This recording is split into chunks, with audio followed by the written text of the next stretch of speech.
नमस्ते दोस्तों। तो आज 23 तारीख है और ये खुशी का बहुत दिन है क्योंकि हमारा जो चंद्रयान 3 है वो मून पे पहुंच जाएगा और ये खुशी मैं आप सभी के साथ बांटना चाहता था, इसलिए मैंने ये वीडियो बनाई है। तो इस वीडियो में हम बात करेंगे चंद्रयान 3 के बारे में।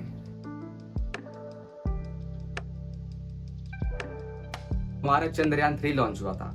ये लॉन्च हुआ था 14 जुलाई को। ये अर्थ के पहले से क्या करे, चक्कर लगाए, 5 चक्कर लगाए। चक्कर लगाने का कारण ये था कि अब इसे चाहिए थी पावर, क्योंकि हमारा जो रॉकेट था उतना ज्यादा पावरफुल नहीं था।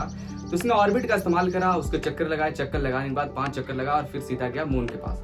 मून के पास जाने के बाद उसके भी उसने चक्कर लगाए 5 लगाने के बाद फिर उसने 18 अगस्त का जब दिन आया तो उसने क्या करी, डीबूस्टिंग। अब देखो डीबूस्टिंग का मतलब ये था ना कि इसको अपनी स्पीड करनी थी कम, क्योंकि ऑलरेडी इसकी स्पीड काफी ज्यादा थी। थोड़ा कम करना पड़ेगा, कंट्रोल करना पड़ेगा। पहली डीबूस्टिंग करता है ये 18 तारीख को, दूसरी डीबूस्टिंग करता है 20 तारीख को। अब डीबूस्टिंग करने का कारण ये था ना कि अब ये चाहते थे ना कि एक जो स्पेशल पोजीशन होती है जिसे कहते हैं पेरिलूम और एक होता है एपिलूम। अब देखो जो एपिलूम होता है तो उसमें क्या होता है, जो डिस्टेंस होता है चंद्रयान 3 के बीच में और मून के बीच में, देखो टोटल होता है 100 किलोमीटर का, और जो दूसरे वाले में होता है पेरिलूम में वो होता है 30 किलोमीटर का। तो अब डिस्टेंस कम करते हैं। फिर उसके बाद क्या होता है, जब 23 तारीख आ जाए, यानी कि जब ये आज आएंगे, ठीक है, जब ये मून के साउथ पोल पे जाएंगे तो वहां पे क्या होगा ना, 100 मीटर की जब डिस्टेंस रह जाएगा ना तो क्या करेंगे, पहले वो स्कैनिंग करेंगे। अब स्कैनिंग करने के बाद देखेंगे कि अच्छी तरह से कि अच्छा हाँ कहीं ज्यादा कोई दिक्कत तो नहीं है या कोई ज्यादा उबड़ खाबड़ तो नहीं। पहले एरिया को देखेंगे, फिर उसके बाद ये अपना जो लैंडर होगा वो लैंडर करेगा लैंड वहां पर, और लैंड करने के बाद हमारा जो रोवर है, अब रोवर बाहर निकलेगा प्रज्ञान आराम से। और प्रज्ञान का देखो जो जीवन ही है, जितने समय तक वो जिंदा रहेगा वो है 14 दिन तक जिंदा रहेगा, वहां पे अपनी स्टडी करेगा और इंडिया का नाम वहां पे जाके रोशन करेगा। और हमारे एक इतिहास के अंदर एक नाम लिख दिया कि देखो इंडिया था जो सबसे पहले साउथ पोल पर लैंडिंग करता है। तो साउथ पोल के अंदर ऐसा क्या है कि जो किसी के मतलब कि इतने लोग लैंड करने की कोशिश करते हैं पर वो सक्सेसफुल नहीं आता। अब उसका एग्जाम्पल हम खुद ही हैं। चंद्रयान 2 को देख लो, 2019 में हमने लॉन्च करा था, लेकिन इतना करीब होने के बाद भी हमने देखो फिर भी हमारा जो मिशन था वो क्रैश कर गया, हमारा मिशन फेल हो गया।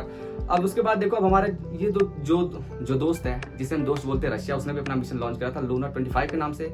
अब उसने भी लॉन्च करा, उसे भी काफी ज्यादा जल्दी थी, वो भी चाहता था इतिहास में अपने नाम को दर्ज करना, इंडिया से पहले पहुंचना चाहता था। बहुत ही जल्दी गए ये लोग, जल्दी जाने के बाद ये उन्होंने क्रैश कर दिया। तो देखो एक बात तो बहुत अच्छी तरीके से क्लियर है कि वहां पे जाना उतना ज्यादा आसान नहीं है। इसीलिए आप देख लो ना, अमेरिका हो गया, चाइना हो गया, सोवियत हो गया, ये जितनी बार भी इन्होंने अपने मिशन को लॉन्च करा मून पे ना, ये साउथ पोल में नहीं गए, ये गए नॉर्थ पोल में। अब देखो नॉर्थ पोल जो है ना, वहां पे सूरज की बकायदा रोशनी आती है, और रोशनी के अलावा जो उनका जो सरफेस भी बढ़िया है, तो इनका जो मिशन है ना मतलब कि ठीक ठाक अच्छी तरीके से हो जाता है। लेकिन साउथ पोल थोड़ा डिफिकल्ट है इसलिए भाई वहां पे देखो ये चीजें जल्दी सक्सेसफुल नहीं हो पाती। और दूसरा कारण जो वहां पे लोग पहुंचना चाहते हैं वो ये है, वहां पे देखो है वाटर, लेकिन वाटर देखो लिक्विड की फॉर्म में नहीं है, वो है आइस की फॉर्म में। अब ऐसा नहीं कि देखो हमने बस अभी लॉन्च कर दिया और सोच रहे हैं कि जाके हम बस अभी हमें पता चलिए कि वहां पे पानी है, ऐसा नहीं है। इसकी शुरुआत हो चुकी थी 1960s के अंदर।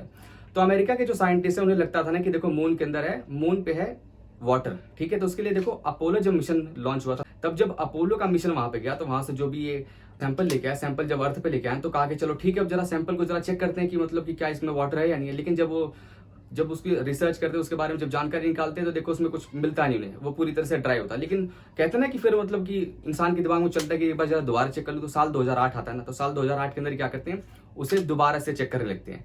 तो जब ये दोबारा चेक करते हैं ब्राउन यूनिवर्सिटी में, तब उन्हें मिलता है हाइड्रोजन। तब तो खैर इनकी एक उम्मीद दोबारा से जगी कि हाँ हो सकता है कि इसके अंदर पानी हमें मिल सकता है। तो इनकी दोबारा उम्मीद जगी, तो उन्होंने क्या करा, 2009 के अंदर हमारा जो मिशन था ना, जो हम चंद्रयान 1 लॉन्च करने वाले, तो उन्होंने क्या करा, एक अपना इंस्ट्रूमेंट भेज दिया मून मिनरोलॉजी नाम का, ठीक है। तो अब ये इंस्ट्रूमेंट देखो भेज दिया। अब हमारा जब मिशन गया मून पर तो हमने खैर लिक्विड को पानी तो ढूंढ लिया, एक चीज कंफर्म हो चुकी थी कि चांद के ऊपर है पानी। अब देखो लेकिन क्रेडिट देखो ना, इतना चालाक है ना, अमेरिका लेके जाता है कि देखो क्योंकि उनका जो इंस्ट्रूमेंट था, इंस्ट्रूमेंट तो खैर अमेरिका का था, लेकिन मिशन तो हमारा था ना, कॉस्ट हमने लगाई लेकिन इंस्ट्रूमेंट इन्होंने अपना दिया था। अब बात ये आती है कि भाई इतना मतलब जरूरी क्या है, पानी की इतनी ज्यादा इंपॉर्टेंस क्या है। देखो पानी की इंपॉर्टेंस देखो बहुत ज्यादा है, इंसानों के लिए भी और देखो हमारे फ्यूल के लिए भी।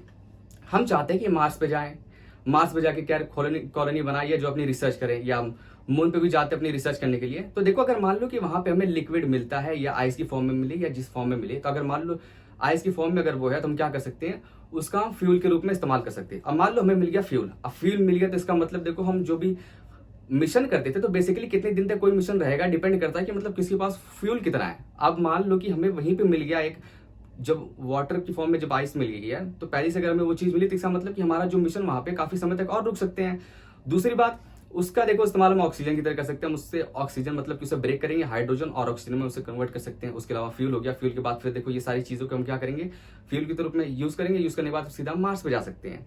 तो देखो इसलिए इसकी इंपॉर्टेंस इतनी ज़्यादा है, इसलिए हम बार बार देखो साउथ पोल पे जाने की कोशिश करते हैं कि जरा हम पानी मिल जाए, फिर से हमारे जो मिशन है आगे वाले मिशन में काफ़ी ज़्यादा मदद मिलेगी। खैर देखो आज है 23 तारीख और शाम के 6 बजे पता चल जाएगा कि क्या होने वाला है। वैसे ज़्यादातर चांसेस है कि हमारा मिशन सक्सेसफुल हो जाएगा, क्योंकि पिछली बार से हमने जो गलतियां करी थी उसे सीखी थी।